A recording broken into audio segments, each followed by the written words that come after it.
Hi, Trish here with Divine Journey Yoga. Today we're going to practice 12 poses to build bones from chapter 9 of Dr. Fishman's book, Yoga for Osteoporosis. This is the first and hardest level that I call prevention, and he calls it that too in his book. That's where I got the idea. And I want you to make sure and take really good care of yourself. We are not going to be using our chair for this level. We are probably not even going to use straps and blocks. We'll be using those in the other levels. Feel free to check those videos out. I'll make sure and put the links down below. Let's go ahead and start on our back. You could choose to have your knees bent or your legs stretched out. And I just want to take a few grounding, settling breaths to just help us become present so that we really can take care of ourselves.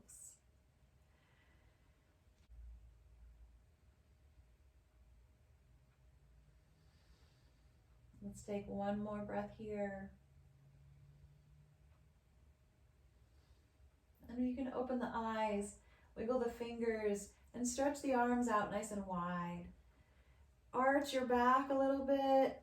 Stretch the arms over the head as the ribs expand. Feel free to bend the knees if they've been straight and rock them side to side. I like to keep the arms over the head to just wake up that stretch down into the hips and the sides.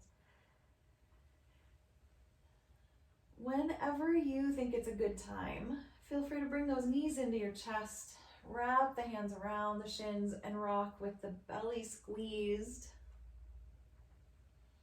And you can even rock all the way onto one side and then all the way to the other, just kind of warming up the back of the body. Our first pose in these 12 poses is going to be what I call a core twist. So let's go ahead and do that. Setting the hands down beside you a little bit wider than the mat, so they create a really nice wide base. My knees are going to stay bent and drawn in fairly close. Maybe I'll just wiggle those knees a little bit, see how it feels. And then I'm going to start to stretch the legs up in the air. And your knees can be as bent or as straight as your back wants them to be. Okay. Inhale nice and tall. We're going to take 2 breaths on each side. So rock over, take a breath in and out. See if you want to stay for that second breath. And then come back to center. Good. Other side. Rock over, complete 2 breaths.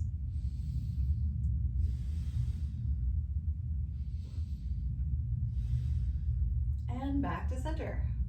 Float the feet down and let them plant on the floor. And let's rock those hips a little bit. Hopefully you're starting to feel nice and warm in the belly already. That's a nice deep core twist. Remember, this is prevention level, so it's going to be pretty difficult, and you have permission to vary that for yourself. This is our biggest bridge variation, feet about, hips width apart. Taking the hands right down beside the hips, palms down, tucking the shoulder blades under, point the nose straight up, and begin to lift the hips off the floor. You might keep your arms right where they are, or you might begin to link the fingers together underneath you. Walk the backs of the arms even farther under you. Get a little bit higher and take another breath. And then one more. Coming down, nice and slow. Arms go wide, flatten out that back. Feel free to rock again. Maybe even bring the knees into the chest, making some circles with the knees in those hips again. We're going to roll over onto our side, seed pose, as we make our way up to a seated position. Taking our seated forward fold, legs nice and long, stretched out together. Now, those of us who already have osteoporosis, I want to warn you against leaning too far forward. I want to make sure that the hinging comes from the hips and not from the curving of the back. So begin to lean your heart forward, roll the shoulders backward, maybe even take the hands behind you so that you maintain that length of the spine. Now, since this is prevention level, many of the people who really like to do this level of the poses also are able to touch their toes and bring their nose to their knees, which is quite nice.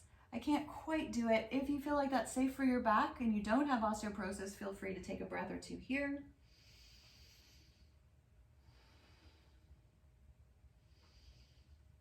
Walk the back up nice and tall, lean back. Plant the feet on the floor again, let the knees flop side to side a few times. As we move toward our half butterfly, stretching one leg out, the other foot tucks in. And I like to have the leg straight out, but it can be on a wider angle if you prefer that. Also, you'll notice at this level, I'm not using a blanket or anything to sit on, which I miss because I know that helps my back. Again, nice and tall, especially if you have osteoporosis, you're just gonna lean from those hips, leaning down the length of the long leg. I love this pose because you can feel the stressing that's going on down in that pelvis. Just take one more breath here. Rising up with that core strength, bend the long leg, let the feet tap in the middle as you stretch the other one out. Find your position here. I usually have to kind of rock a little side to side, getting those sit bones nice and grounded, and then lean into the pose. And it's fun to notice that one side is often a lot more open than the other. So this is my more open side, and sometimes I can even get my head closer to my leg, but that is not the point here. All we're doing is stressing down in that hip, stretching the leg and the spine. Go ahead and rise up. Let's roll the shoulders, and I'm gonna bend both knees, swing the legs around, and come on up to table for just a moment. 2 cat-cows, maybe a few more if you can squeeze them in. As we get ourselves down onto our bellies for our Cobra pose, one of the things I like to do to transition is keep my hands right where they are, bend the elbows, lower the body, engaging those arm muscles. And then we keep the hands right beside the chest, roll the shoulders back, lift the head, and this might be your safest Cobra. At this level, the prevention level, the proposal is that the arms straighten almost all the way out. So there's this really deep lifting, pressing work in the body for a breath. But I never want anyone to push too hard past that.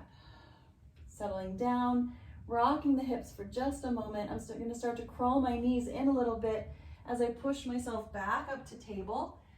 Maybe a cat-cow again. Maybe the hips sink back as I lengthen the spine. So good for those bones. I'm going to slowly transition to down dog. So I like to walk my knees in a little bit. Tuck the toes under. Palms are still spread, fingers wide. Lifting the knees off the floor as the hips lift up and the legs lengthen out. You can pedal push one heel down and then the other. Let's just take 2 breaths here. This is one of the 12 poses today, so just enjoy it.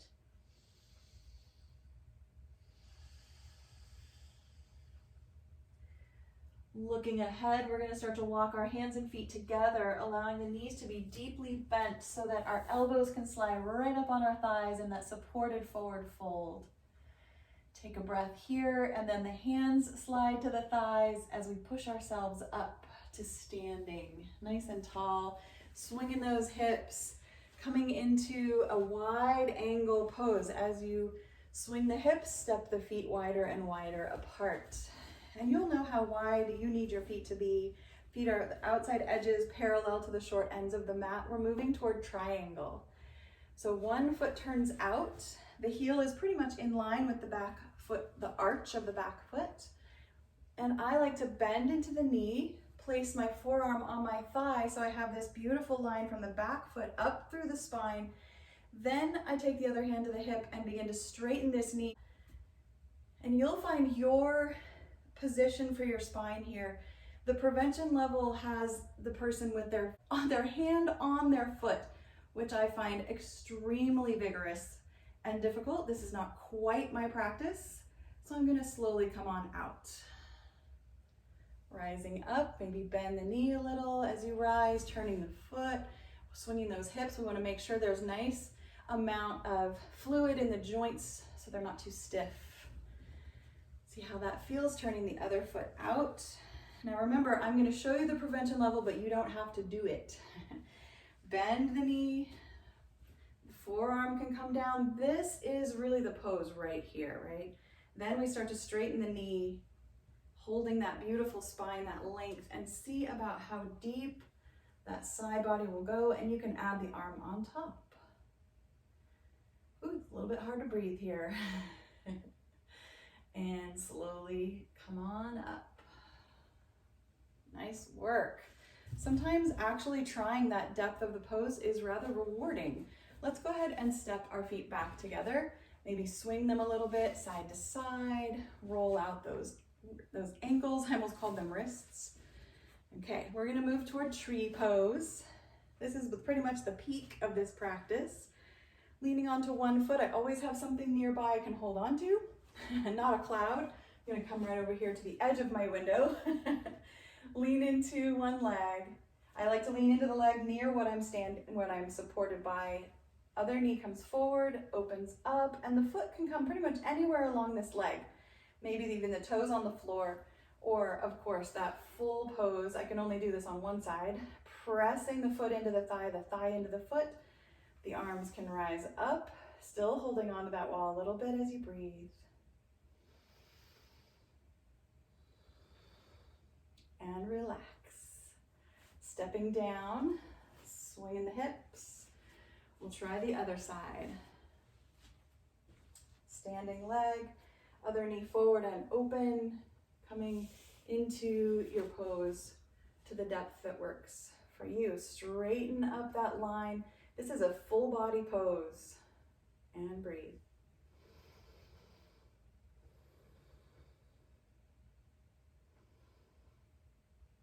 Step down, shift the hips, and move toward chair pose.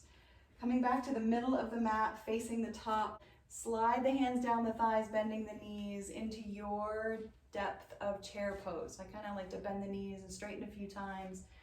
See how it's feeling. Settling in, the feet probably about hips width apart. They should be right under those knees. And then the arms can come to the heart. They can go wide, forward, or even straight up. This is our full prevention level of the pose. Just take a breath or two.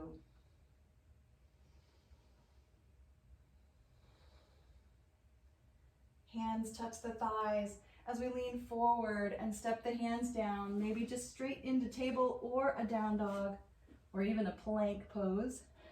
Those are bonus poses.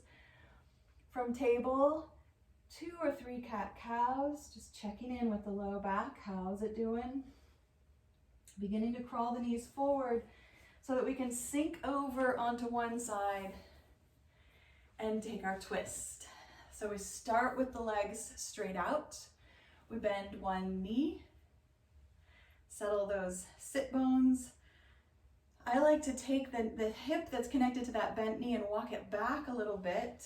Some people like to cross the leg over. Some people also like to tuck the foot under. And we are twisting toward that top bent knee, breathing nice and tall, just 2 deep breaths, one hand behind.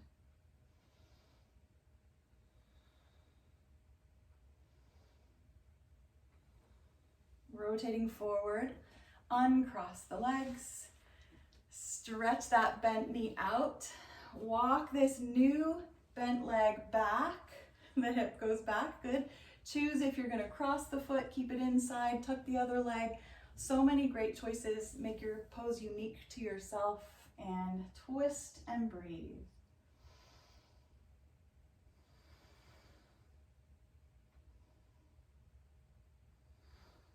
Coming forward, unwinding. Okay, this is where wheel belongs in the list of the 12 poses. So I'm going to show you, this is the only time I'm probably ever going to do wheel pose, ever. Feel free to just watch. A really nice supported way to do it is to get a rolled up blanket. I rolled it really nice and tight right up against the wall. There's only a couple of cues here. We want to have our feet hips width apart, our hands shoulder width apart. I'm going to place the hands on the blanket. My head is quite close to the blanket. Take a breath in, lengthen the spine, and then lift the body up. Take a breath and slowly lower down onto the back, not the head, and relax. Very nice. Okay, that's why I don't do that pose very often. Let's go ahead and lay back. Take a moment. This is our Savasana at the end of our first 12 poses. So let's just relax, feeling the work that we did with those prevention level poses, letting them sink in, taking a few more deep breaths.